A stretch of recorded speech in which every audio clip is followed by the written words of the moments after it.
So ఇప్పుడు అంటే దీన్ని ప్రమోట్ చేస్తున్న వాళ్ళు ఎవరైతే ఉన్నారో వాళ్ళ మీద అంటే ప్రత్యేకంగా సెక్షన్‌లు పెట్టి అరెస్ట్ చేసే ఛాన్స్ ఏమి ఉండదా సార్? జస్ట్ అరెస్టు కౌన్సెలింగ్ ఇచ్చి వదిలేస్తారంటారా? అరెస్ట్ చేయవలసిన సెక్షన్ కాదు. కేసు హ్మ్. నడుస్తది. హ్మ్. కేసు నడుస్తది. అంటే ముందస్తుగా అరెస్టు చేయవలసిన సెక్షన్‌లు కావాలి. ఓకే. అంటే దీనిలో ఏమన్నా పెద్ద అఫెన్స్ అంటే వీళ్ళకు ఇప్పుడు ఈ యాప్స్ ఎవరైతే నడిపిస్తుండ్రో హ్మ్. వాళ్ళు ఏదన్నా అంటే శత్రు దేశాలకు సంబంధించిన వ్యక్తులు గాని, హ్మ్. లేకుంటే అదే విధంగా మన మన పెద్ద స్థాయిలో ఈడీ హ్మ్. ఈడీ సంబంధించిన అవును. అఫెన్స్ ఏదైనా మేడ్ ఔట్ అయితే, హ్మ్. అప్పుడు ఏ మేరకు వీళ్ళ మీద ఆ సెక్షన్స్ వర్తిస్తాయి అనే విషయాన్ని కూడా పోలీస్ వాళ్ళు చూస్తారు. హ్మ్.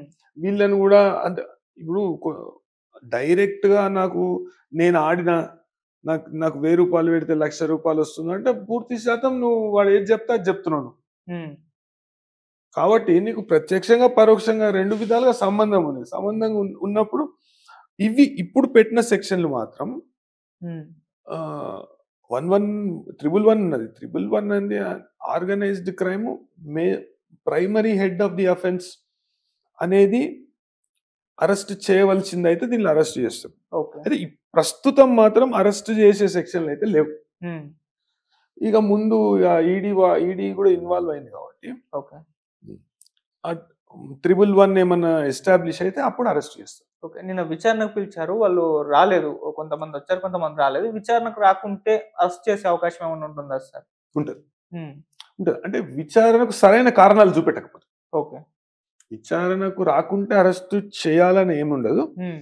విచారణకు రాలేని రాలేకపోతే ఒక రాతపూర్వకంగా గాని, వాళ్ళ ప్రతినిధి గాని ఎవరినైనా పంపించి హ్మ్. సరైన కారణం చూపెట్టకపోతే, నేను షూటింగ్‌లో ఉన్నా, గీటింగ్‌లో ఉన్నా అంటే అది కుదరదు. ఓకే. ఎందుకంటే నువ్వు ప్రజలను మభ్యపెడతావు. హ్మ్. ప్రజలను మోసం చేస్తావు. హ్మ్. మోసం చేసే విధంగా మోసపూరిత ఉద్దేశంతో నాకు నేను సెల్ ఫోన్ కొన్నా. సెల్ హ్మ్. ఫోన్ వలిగిపోయింది. సెల్ ఫోన్ వలిగిపోతే నేను రూ. 1000 పెట్టినా. రూ. 1000 పెడితే నాకు 1,00,000 వచ్చింది. 1,00,000తోని కొత్త సెల్ ఫోన్ కొనుక్కున్నా. ఇది కొనుక్కున్నా, కార్ కొనుక్కున్నా, వీరు కొనుక్కున్నా అని జూటా మాటలు చెప్పినవు. జూటా మాటలు చెప్పి నేను షూటింగ్ చేసుకుంటా అంటే మళ్ళీ ఇంకొక యాప్ ప్రమోట్ చేస్తున్నావు. ఆడ షూటింగ్ చేసుకుంటా. కరెక్ట్ కాదు. ఒకసారి చూస్తారు. అవకాశం ఇస్తారు. అవకాశం ఇచ్చి రాకుంటే అరెస్ట్ చేసే అధికారం పోలీస్ వాళ్ళకుంటది. ఓకే. ఓకే. అట్లా. సార్ ఇప్పటి వరకైతే ఇన్‌ఫ్లుయెన్సర్స్ అండ్ యూట్యూబర్స్ వీళ్ళపైనే కేసులు నమోదయ్యాయి. అయితే వీళ్ళే కాకుండా చాలా మంది స్టార్ సెలబ్రిటీలు కూడా వీటిని ప్రమోట్ చేసిన వాళ్ళున్నారు. అంటే ఇప్పుడు 'రానా' గారి పేరు బయటకొచ్చింది. 'ప్రకాష్ రాజ్' గారు అండ్ 'మంచు లక్ష్మి' గారు వీళ్ళు ప్రమోట్ చేసిన వీడియోలు కూడా ఇప్పుడు సోషల్ మీడియాలో విపరీతంగా పోస్టులు పెట్టేసి వీళ్ళు కూడా చేశారు అని చెప్పేసి అంటున్నారు. సో, ఈ వీళ్ళ పైన కూడా కేసులు పెట్టే అవకాశం ఏమన్నా ఉందంటారా సార్? ఇప్పుడు వాళ్ళు అతిథులు కాదు కదండి చట్టంకు. హ్మ్. చట్టానికి వాళ్ళు అతిథులు కాదు. హ్మ్. ఇప్పుడు 'రానా' గారు చేసినా, 'మంచు లక్ష్మి' గారు చేసినా, ఇంకెవరన్నా చేసినా అది హ్మ్. 100కు 100% ఇప్పుడు మన దగ్గర గేమింగ్ యాక్ట్ ఉంటది. హ్మ్. వేగరెన్సీ యాక్ట్ ఉంటది. అదే విధంగా లాటరీస్ యాక్ట్ ఉంటది. ఆ! ఇప్పుడు గేమింగ్ యాక్ట్‌లా ఏదైతే ఒక నేరంగా చూపబడ్డదో, హ్మ్. నువ్వు ఇట్లా కాకుండా ఈ ముక్కు ఇట్లా కాకుండా ఇట్లా పట్టుకుంటున్నావు అంతే. నువ్వు సాంకేతికతను ఆధారంగా చేసుకొని హ్మ్. ఇప్పుడు ఫోన్ ద్వారా అందరికి ఆండ్రాయిడ్ ఫోన్ ద్వారా ఎక్కువ శాతం మందికి సాంకేతికత అనేది అందుబాటులో ఉంది. దాన్ని ఇంకా సరళీకృతం చేసుకుంటే ఎట్లా పడితే అట్లా అంటే ఇప్పుడు మన దగ్గర ఏమైతదంటే దానికి బానిస అయిపోతుండ్రు. హ్మ్. ఇప్పుడు మన ఇంట్లో చిన్న పిల్లలు ఉంటారు. నా బిడ్డ ఉంటది. దానికి ఫోన్ ఇయ్యకపోతే అది మొత్తం కీకలు పెడతది. ఒరుతదది. నేను అన్నం తిన అంటది. దాన్ని అప్పటి పూర్తికి దాన్ని సంజాయించనీకి దాన్ని జర ఉండు బిడ్డ ఇది తీసుకో అని ఒక 10 నిమిషాలు, 15 నిమిషాలు ఏంది మన పనులు చేసుకునే వరకు ఫోన్ ఇస్తాం. హ్మ్. అదే విధంగా ఇప్పుడు ఒక చిన్న పిల్లకు అర్థమయ్యే విధంగా లేదంటే యూజర్ ఫ్రెండ్లీ ఓకే. అనేది ఉన్నప్పుడు ఆహ్, ఆ సాంకేతికతను ఆధారంగా చేసుకొని కొన్ని గేమింగ్ యాప్స్ అనేటివి తయారు చేసింది. హ్మ్. ఆ గేమింగ్ యాప్స్‌ని వీళ్ళు ఇష్టం ఉన్నట్టు ప్రమోట్ చేస్తారు. కాకుంటే సబ్జెక్ట్ అదే. హ్మ్. ఇది గేమింగ్ యాక్ట్‌లో ఏదైతే అంటే మీకు ప్రొహిబిటెడ్ ఏదైతే ఉన్నదో, హ్మ్. నేరం అని చెప్పబడ్డదో, దాన్నే నువ్వు సాంకేతికత ఆధారంగా ఆన్‌లైన్ గాని, కంప్యూటర్ జనరేటెడ్ గాని నువ్వు పెడుతున్నావు. ఓకే. దాన్ని మీకు కనీస సామాజిక బాధ్యత లేదా అని నేను అడుగుతున్నాను. దాన్ని మీరు ఎట్లా చెప్తారు? అంటే మీరు ఆడిండ్రా? మీరు కంపెనీతోని పైసలు తీసుకుంటే మీరు ఏది పడితే ఏది చెప్తే అది అంటే సమాజంలో కొద్దిగా మీ గుర్తింపు ఉన్నది కాబట్టి ఏది పడితే అది మీరు చెప్తూనే ఉంటారు. అంటే ప్రజలు అన్యాయం అయిపోతుర్రు. హ్మ్. ప్రజలు రోడ్ల మీదకొస్తుర్రు. హ్మ్. అట్లని ఇక పోలీస్ వాళ్ళు స్పందించకుంటే అది ఎటో దారి తీస్తది.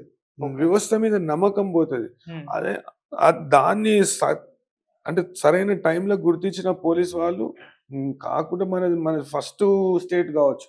ఓకే. ఇట్లాంటి కేసు పెట్టుడు. కేసు పెడితే వేరే స్టేట్స్‌లో కూడా ఇట్లాంటి కేసులు పెడితే ఈ హ్మ్. సెలబ్రిటీలు గాని, లేకుంటే సోషల్ మీడియా ఇన్‌ఫ్లుయెన్సర్‌లు గాని వాళ్ళు సమాజాన్ని ప్రభావితం చేసే వ్యక్తులు. అంటే hmm. See whether you should be famous or infamous. నువ్వు బరిబత్తా తిరిగితే అందరూ చూస్తారు. హ్మ్. అసొంటోళ్ళు మొత్తము ఇన్‌స్టాగ్రామ్‌లో కొన్ని వేల మంది ఫాలోవర్స్, కొన్ని లక్షల మంది ఫాలోవర్స్ అనుకుంటా. వాళ్ళేం చేస్తుర్రంటే ఆహ్, అసలు ఒక్కటైనా సమాజానికి మంచి చేసే విషయం చెప్తారా ఆళ్ళు? ఒక్కటి ఇప్పటిదాకా. ఆ! ఏది పడితే అది అంటే ఎట్లా పడితే అట్లా ఆహ్, వల్గర్‌గా జోకులు. హ్మ్. హ్మ్. ఇప్పుడు ఇన్‌స్టాగ్రామ్‌లో మనం కొన్ని చూస్తుంటాం పోస్ట్‌లు. అట్లా అసలు మొత్తము సగం బట్టలేసుకొని, సగం బట్టలేసుకోకుండా, సగం బరిబట్టల. అదంతా ఏందది? ఎటువైపు పోతుంది? అసలు కొన్ని దాని దాని ద్వారా మంచి విషయాన్ని అంటే ఒక ఒక మానసిక ఉత్తేజం కలిగేది, లేకుంటే ఒక వ్యక్తిత్వ వికాసానికి సంబంధించింది.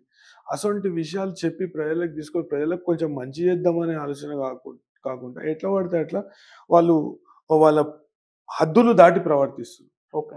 అదే విధంగా ఇట్లా ఈ యూట్యూబ్ స్టార్స్ లేకుంటే ఈ ఇన్‌ఫ్లుయెన్సర్స్ అనబడే వాళ్ళను హ్మ్. మొత్తం అంటే అనుకరిస్తుర్రు. ఓకే. ఈ సాంకేతికత ఎట్లా అంటే సాంకేతికతకు గూడా మంచుంటది, చెడ్డ ఉంటది. హ్మ్. అదే చెడునే తీసుకుంటుర్రు. ఒక వైపే జూస్తుర్రు. ఓకే. ఒక నాణానికి ఒక వైపే జూస్తుర్రు.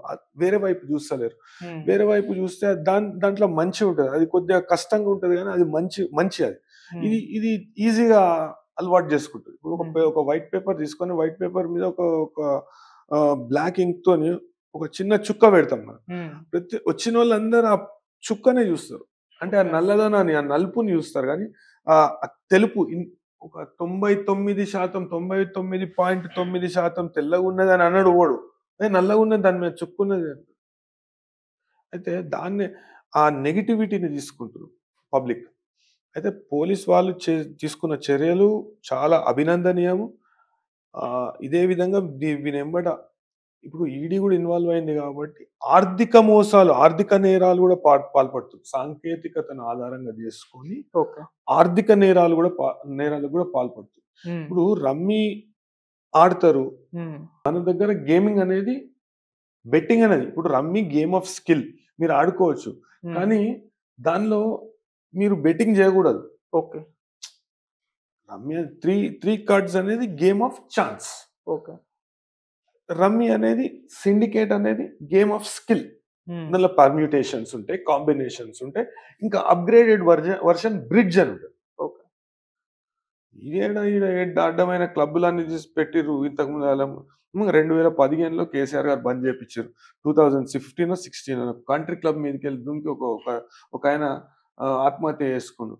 అదేవిధంగా ఎంతో మంది పుసల్ తాడ్లు గిరిపెట్టుకొని అదే గ్యాస్ సిలిండర్ల కాడికెళ్ళి అమ్ముకొని పోయొచ్చి పత్తలాడే పరిస్థితి, సంస్కృతి ఉండే. హ్మ్. గది పోయి తీసుకపోయి అవతల పోయి ఆ రాయచూరులోనో, బీచూరులోనో పెట్టుకుంటుర్రు. అయితే ఇప్పుడు అప్పట్లో అదొక వ్యసనం ఉంటుండే. దానికంటే పెద్ద వ్యసనం అయిపోయింది. ఓకే. ఇప్పుడు ఆడు చూసుకుంటే ఎవడిస్తాడండి? ఎట్లిస్తాడు? ఎవడిస్తాడు? ఎందుకిస్తాడు? ఈళ్ళు చూసి చూడొచ్చిర్రా? ఈళ్ళు ఇన్‌ఫ్లుయెన్సర్స్ గాని, ఎవళ్ళు గాని చెప్తుర్రు గాని చెప్తాను. ఇది మన 1000 పెడితే 10,00,000 ఒస్తాయి. రూ. 1,00,000 50,000 ఇవి అని చెప్పుకుంటూ ఇది చేస్తుర్రు గాని, హ్మ్. ఎవడిస్తాడు? ఎందుకిస్తాడు? ఓకే. ఇప్పుడు ఈ ఆన్‌లైన్ గేమ్స్‌లో పైసలు పొడగొట్టుకున్నోళ్ళు కొన్ని కొన్ని వేల మందున్నారు. హ్మ్. ఇప్పుడు సైబర్ క్రైము, పోలీస్ స్టేషన్‌లు ప్రతి 3